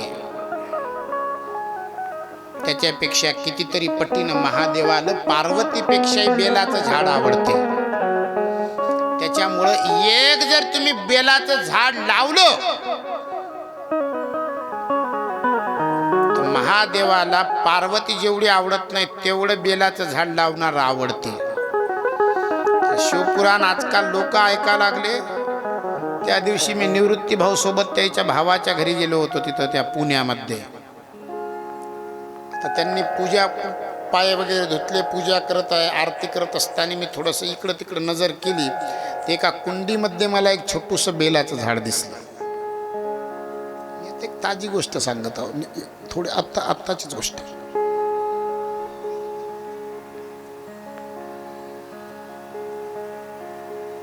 दोन चार घरी गेलो होतो मी, मला बऱ्याच घरी बेलाचे झाड दिसले. आणि एक अकोल्याला आमचे भक्त आहेत त्या बोरियड गावला. हे आत्ता ज्या दिवशी फोटो आणायला आणि मूर्ती आणायला गेले होते त्या दिवशी ते गेले होते यांना सहकार्य करण्याकरता. तर त्यांचा पुतणा आहे, त्याचं नाव आहे ओम.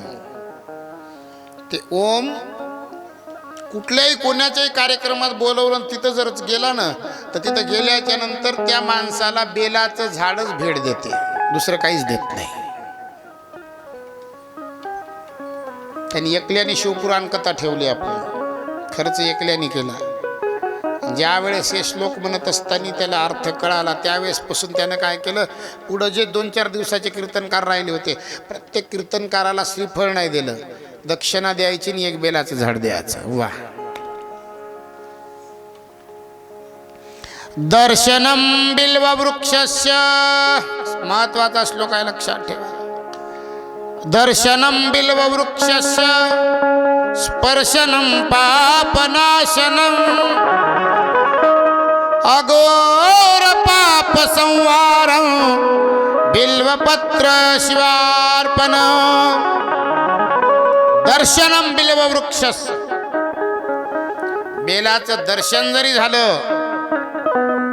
दर्शन नाही त्याचा स्पर्श जरी झाला तर स्पर्शनम पापनाशनम. महादेवाच्या पिंडीवर वासन तेव्हा वासन. बेलाच्या झाडाचं दर्शन जरी झालं नाही त्याच्या झाडाला स्पर्श जरी झाला तरी पाप संपून जाते. पाप सांगा आता का, तर दुसरं काहीच कारण नाही आहे, तर ते बेलाचं झाड महादेवाला आवडते, बस दुसरं काहीच नाही.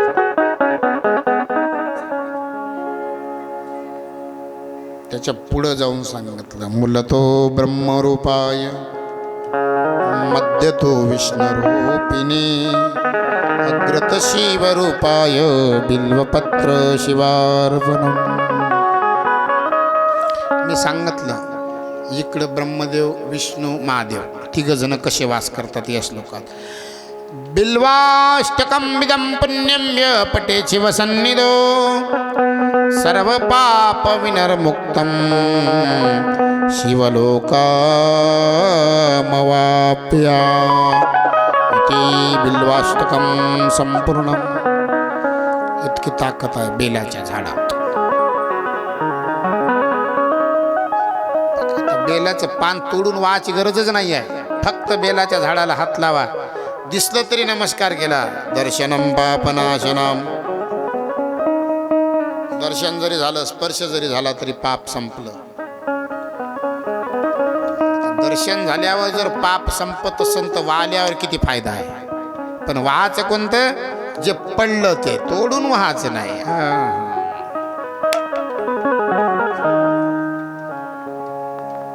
एवढं सांगूनही जर तुम्ही नाहीच आकसान, बरं किती किती काय काय वाहल्यानं काय काय फायदा होते.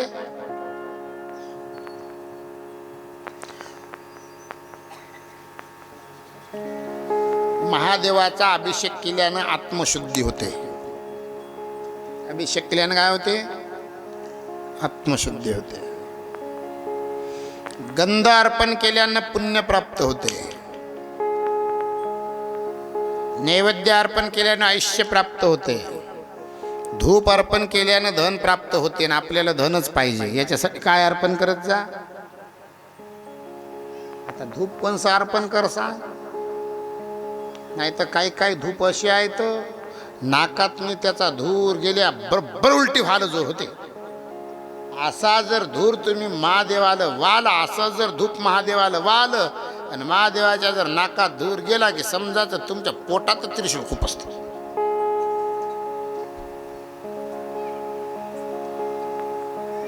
धूप वाल्यानं धनाची प्राप्ती होते. दिवा ओवळल्यानं ज्ञान प्राप्त होते.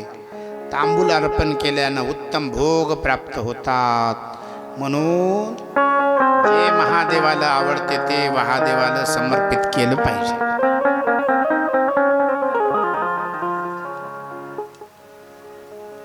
आपण सगळेजण महादेवाचा सोमवार करतो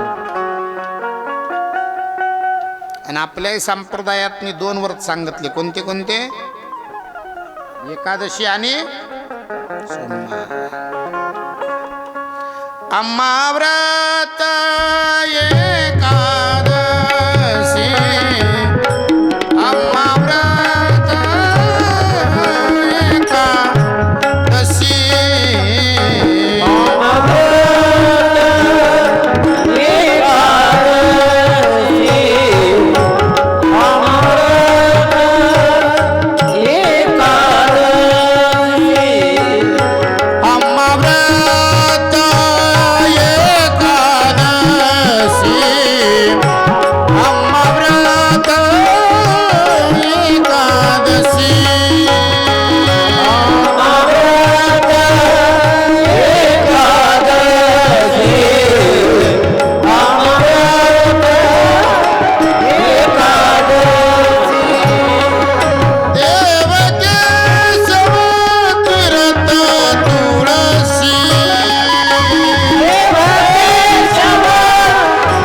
महाव्रत एकादशी, एक व्रत आहे एकादशीचा आणि एक आहे व्रत सोमवारचं.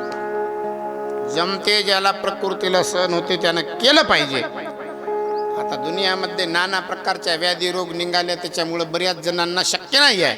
पण तरी ज्यांना शक्य होते त्यांनी एकादशी केली पाहिजे, नाही सोमवार केला.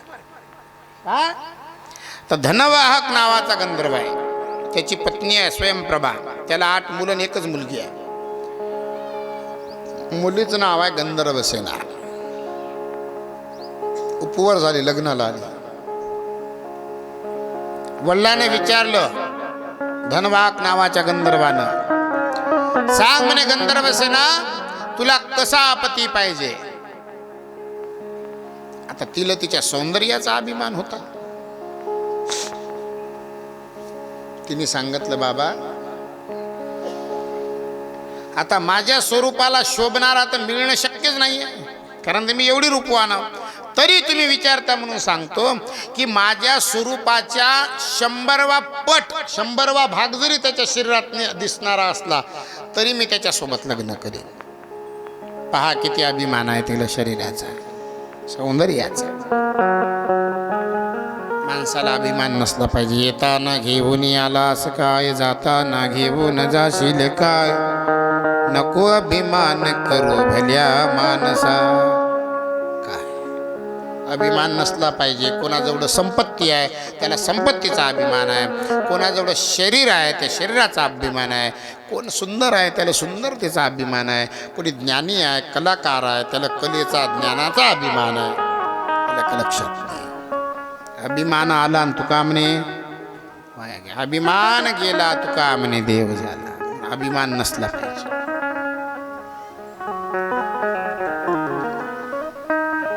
रावणाला अभिमान झाला, रावण सरीके की मुंडी जमीन में घुस गई. श्रीखंडी नावाचा गंधर्व आहे, त्याने ऐकलं हिचा अभिमान, श्राप दिला. जा म्हणे, तुला इतकं तुझ्या सौंदर्याचा अभिमान आला ना, म्हणे माझा श्रीखंडी नावाच्या गंधर्वाचा श्राप आहे, तुला तुझ्या शरीरावर थुकण्याकरताही जर थुकतो म्हणलं तर जागा राहणार नाही, इतकं खराब तुझं शरीर होईल. श्राप देऊन टाकला. हिला कळून चुकालं की बाबा आपल्या चुकीचा आपल्याला भोगावं लागणार आहे. श्रीखंडी नावाच्या ब्राह्मणाच्या पायावर पडली, लढा लागली. म्हणे महाराज कृपा करा, चुकलो मी, मला माफ करा. त्यावेळेस श्रीखंडी नावाच्या ब्राह्मणाने सांगितलं, गोशृंग नावाचे एक ऋषी आहे समुद्राच्या तीरावर. त्या गोशृंग नावाच्या ऋषीजवळ जायचं आणि त्यांनी जे व्रत सांगते ते व्रत करायचं, तुझं शरीर तुला पुन्हा प्राप्त होईल. गोशृंग नावाच्या ऋषीजवळ गेली ही गंधर्वसेना आणि गोशृंग नावाच्या ऋषीने सांगितलं, बेटा तुला जर रूप पाहिजे असेल, रूप तुला जर पाहिजे असेल तर तुला सोमवार व्रत करावं लागेल. ठीक आहे, काही हरकत नाही. आता सोमवार व्रत कसं करायचं तिनं सांगितलं, बाबाजी मला तर भूक लागते, उपाशी राहणं होत नाही, व्रत कसं करू सांगा. सांगितलं अन्नमय प्राण आहे, नाही जेवलं जमत नाही, जेवण करावं लागते. पण तरी तुला सांगतो, क्षार 1 वेळ खायचा, क्षार 1 वेळ खायचा. आता हे गोशृंग ऋषी जिथे राहत होते समुद्राच्या काठावर. आता समुद्राचा क्षार म्हणजे मीठ, समुद्राचा क्षार म्हणजे काय, मीठ. आणि त्यांनी सांगितलं दिवस माळवल्याच्या नंतर दिवाबत्ती करायची आणि त्याच्यानंतर 1 टाइम भोजन करायचं, दिवसभर ओम नमः शिवाय जप करायचा. मी आपल्या गावात पाहिलं बऱ्याच लोकांना सोमवार असते, शनिवार असते, पण ते सगळेजण जेवतात कधी, दुपारी 12 वाजून गेले की जेवून घेतात. एक लक्षात घ्या, कुठलाही व्रत असू द्या, कुठलाही उपास असू द्या, दिवस माळून गायी घरी आल्याशिवाय कधीच उपास सोडायचा नाही. आता तुम्ही दुपारी जेवल्याच्या नंतर उपास राहिला का? दुपारी जेवल्यावर उपास राहिला का? सुटला ना. मग आता एकदा दुपारी जेवल्याच्या नंतर उपास सुटल्यावर मग दिवसभर न खाय का आलं? उपास सुटल्यावर उपासच नाही शिल्लक राहिला ना. त्याच्यामुळं कोणताही उपास सोडायचा जर असेल तर दिवस माळवल्याशिवाय सोडायचा नाही. सोमवारचं व्रत केलं त्या गंधर्व सेनानी, तेव्हापासून सोमवारचं व्रत प्रचलित झालं. त्याच्यामुळं सोमवार व्रत केलं पाहिजे. त्याच्यानंतर एकादशी केली पाहिजे. आता संन्याशांनी एकादशी करू नये असा नियम आहे. आता संन्याशांनी कोणतं व्रत करावं तर एकादशी झाल्याच्या नंतर दुसऱ्या दिवशी कधी तिसऱ्या दिवशी प्रदोष येते. काय येते? प्रदोष येते. एकादश झाल्यावर द्वादश झाल्यावर प्रदोष येत असते. मग संन्याशांनी प्रदोषचं व्रत केलं पाहिजे. आता आम्ही पहिले वारकरी होतो, वैष्णव होतो, आता संन्यासी झालो. त्याच्यामुळं पहिलं आहे ते सोडलं नाही, नवीन काही धरलं नाही. मनातल्या काळात मला प्रदोषही राहत होते, मी प्रदोष उजवून टाकले. एकादशी झाली की द्वादशीलाच कधी कधी प्रदोष येत होता. मग असं आहे की प्रदोष, मग आता एकादशी व्रत सोडायचं आहे. सकाळी 12च्या अगोदर एकादशी व्रत सोडावं लागते, जेवावं लागते. मग प्रदोषमध्ये संध्याकाळी एकच टाईम मीठ खायचं आहे. मग आता पर्याय काय सांगितलं? तुम्ही द्वादशीच्या दिवशी जर तुळशीचं पान खाल्लं तुमचं व्रत सुटलं. मग प्रदोषाच्या दिवशी तुळशीचं पान खाता येत नाही. मग काय करायचं? रविवारची एकादशी आली, सोमवारी द्वादश आहे. बऱ्याच जणाला सोमवार असते. मग एकादशीचा उपास सोडावा लागते. जोपर्यंत पहिला उपास सोडत नाही तोपर्यंत दुसरा उपास चालू करता येत नाही. मग आता करायचं काय? बरेच जण म्हणण्यापेक्षा मीही सोमवारी द्वादश सोडाचा प्रसंग आला तर तुळशीचं पान खा लागतं. तुळशीचं पान खाल्लं की एखादं सुटून जाते. पण एखादं सुटते पण सोमवार बाटते. काय होते? एखादं सुटते मग सोमवार बाटते. मग करायचं काय? काहीच नाही. जे करायचं ते करायचं. इथं ते वर्णन नाही आलं काय करायचं ते. कारण तर मी शोधून परेशान आहो, मला सापडलं नाही. मीच तसं झालं की द्वादशीला पान खाऊन घेत असतो, एकादशीच्या दिवशी इलाज नाही. काय करतात? पण ते मी पाहिलं, ते विष्णू पुराणातही पाहिलं, सुखसागरात पाहिलं, सापडलंच नाही. मग आता जिथं सापडत नाही ते कृष्ण अर्पण म्हणायचं आणि पुढे चालत जायचं. करावं काय? एक लोटा जे सारे समस्या का हल. महादेवावर पाणी टाकल्याच्या नंतर सगळ्या जीवनातल्या समस्या सुटून जातात. म्हणून शिवपुराणात सांगितलं महादेवाला 2 गोष्टी समर्पित करायच्या. एक तांब्यावर पाणी आणि बेल, 2 गोष्टी. आता बेल समर्पित करताना ओम नमः शिवाय म्हणायचं. पण बेल कसा वाचला पाहिजे? खाली पडलेला असला पाहिजे. आता खाली पडलेल्या सगळ्याला सापडणं शक्य नाही आहे, म्हणून झाडाचा तोडा लागते, इलाज नाही. पण तोडत असताना जेवढा बेल तोडा लागले तेवढं पाणी त्याच्या बुडाला टाका. नाही मग श्रावण महिन्यात बेल तोडता तर श्रावण महिन्यात पाणी टाकतो. श्रावण महिन्यात नाही, जेव्हा तुम्ही बेल तोडला तिथून 6 महिन्यानं पाणी वाहायचं. श्रावण महिना संपला, 6 महिने धरले, भाद्रपद, आश्विन, कार्तिक, मार्गशीर्ष, पोषण, माघ, म्हणजे आता पुढचा महिना. इथून पुढं झाडाला पाण्याची आवश्यकता आहे. कारण तर दिवाळीच्या अगोदर पाणी संपून जाते. आता कलियुग असल्यामुळे कधी पाणी पडत आहे ते भाग वेगळा नाही. म्हणजे महाराज श्रावण महिन्यामध्ये रविवारी, दुसरा विषय, सोमवारी बेलाच्या झाडाला बेल तोडायचा नाही, रविवारी बेल तोडायचा. मग रविवारी बेल तोडायचा म्हणजे रविवारी पाणी वाहसाल. श्रावण महिन्यात खूप पाणी असते, तुम्ही पाणी टाकून काहीच फायदा नाही आहे. मग ज्या वेळेस वास्तविक त्या झाडाला पाण्याची गरज आहे त्यावेळेस पाणी टाकणं गरजेचं आहे. त्यावेळेस पाणी टाकणं गरजेचं आहे. मग आता तुम्हाला जर बेल सोमवारी वाहायचा असेल तर पाणी कधी टाकसान? उन्हाळ्यात. उन्हाळ्यात जर झाड जगलं तर तुम्हाला श्रावण महिन्यात बेल मिळणार आहे. हां, मग महादेवाला बेल आवडते, पाणी आवडते. एकनाथ महाराजाच्या हरिपाठात नाही आहे. काय प्रमाण आहे? एकनाथ महाराज हरिपाठात काय? एवढा जगदानी मागे तुळशी दळ पाणी. काय मागे? पाणी. पाणी ते कुठे आहे पाणी? ठीक आहे पाणी. पण पाणी वाहताना काय म्हणायचं? ज्याच्याकडे मोबाईल आहे त्याने मोबाईलची रेकॉर्डिंग करा, वरी करून ऐकून घ्या, रेकॉर्ड करून घ्या. पाणी वाहताना मी सांगितलेला मंत्र वाहायचा.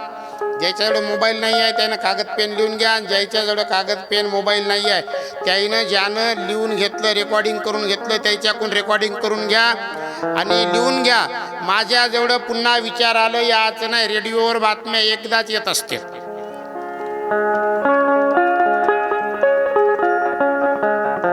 ज्यांच्याकडे मोबाईल आहे ते वरी करा, रेकॉर्डिंग करून घ्या. मी म्हणतो सगळेजण माझ्या मांग मांग म्हणा. महादेवाला पाणी वाहत असताना 4 मंत्र म्हणायचे आहे. पहिला मंत्र आहे माझ्यासोबत म्हणा. ओम विरूपाक्षाय नमः म्हणा. ओम विश्वरूपिण्ये नमः. ओम त्र्यंबकाय नमः. ओम कप्परदिन्ये नमः. हे 4 मंत्र म्हणायचं. महादेवाला पाणी व्हायचे. कोणते कोणते मंत्र आहेत? ओम विरूपाक्षाय नमः. ओम विश्वरूपिण्ये नमः. ओम त्र्यंबकाय नमः. ओम कप्परदिन्ये नमः. हे 4 मंत्र म्हणायचं. महादेवाला पाणी व्हायचं. ठीक आहे. पाणी वाहायचं काय ते सांगितलं मी तुम्हाला आज. मी तुम्हाला रोज महादेवावर काय काय वाहल्यानं काय काय होते, कशी पूजा केली पाहिजे, काय केलं पाहिजे, शिवपुराणातली जे कथा आहे तेच कथा तुम्हाला सांगणार आहोत. तेव्हा जास्तीत जास्त वेळ आता सप्ताह करता द्या. ठीक आहे. आजच्या कथेला विराम. हात वरे करा. हरे नमः. हरे हरे नमः.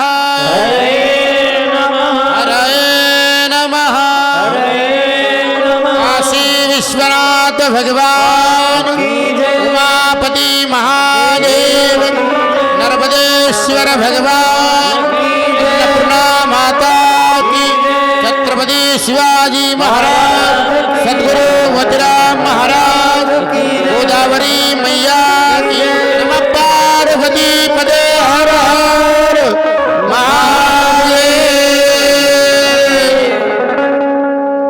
सगळेजण हात वरी करा. 10 मिनिटं सुंदर असं भजन करा. दिगंबरा दिगंबरा श्रीपाद वल्लभ. टाळी टाळी टाळी.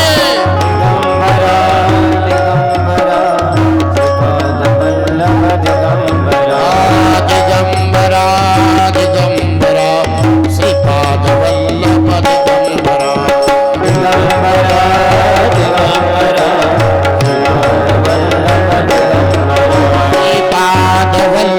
दिगंबरा श्रीपाद वल्लभ दिगंबरा. श्रीपाद वल्लभ दिगंबरा. श्रीपाद वल्लभ दिगंबरा. श्रीपाद वल्लभ दिगंबरा. श्रीपाद वल्लभ दिगंबरा. श्रीपाद वल्लभ दिगंबरा. श्रीपाद वल्लभ दिगंबरा. दिगंबरा दिगंबरा श्रीपाद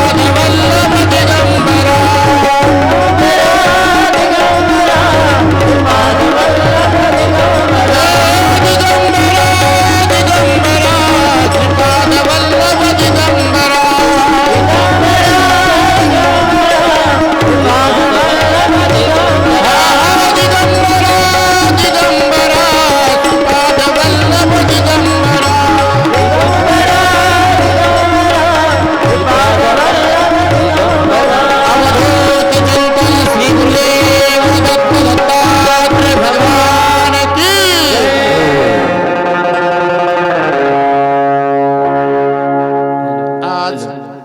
शिवमहापुराण कथेचा 2रा दिवस या ठिकाणी संपन्न झालेला आहे. आपण उद्या पार्थिव शिवलिंग पूजा करणार आहोत. तेव्हा प्रत्येकाने महिलांनी जे पती पत्नी आहेत, उद्या वेळ नाही आहे, बरं असू द्या. उद्या दत्त जन्मोत्सव आहे.